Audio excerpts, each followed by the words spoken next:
pleasant day ahead of us. God is able and willing.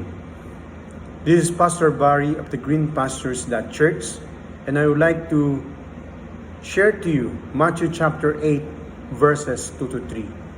It says here, "And behold, a leper came and worshipped him, saying, Lord, if you are willing, you can make me clean.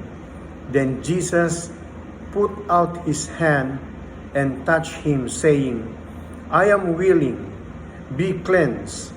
Immediately his leprosy was cleansed." All Christians probably believe that God has the power to bless,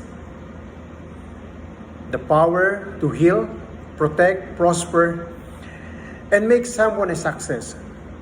However, we know that not all Christians believe that God is willing to do all that for them. Matthew chapter 8 verses 1 to 3 records the story of a leper who came to Jesus for healing.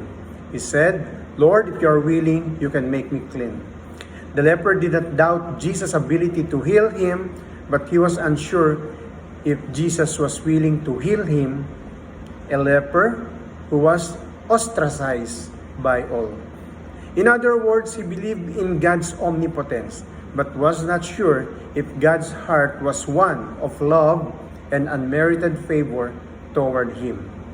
I am sure that you know believers who are like that. They may believe in God's power, but they are unsure of God's heart toward them. They know that God can, but they are not sure if He is willing. He did not touch every person that He healed. At times, He simply spoke and the sick was healed. Leprosy was a highly contagious disease, and the law forbade lepers from coming into contact with anyone.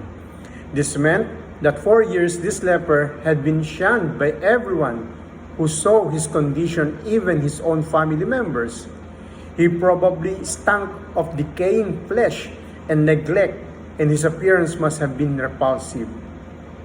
Don't doubt the heart of love of our Lord Jesus Christ for all of us.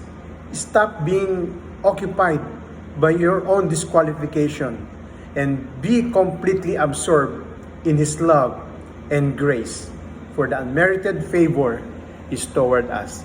God bless us all.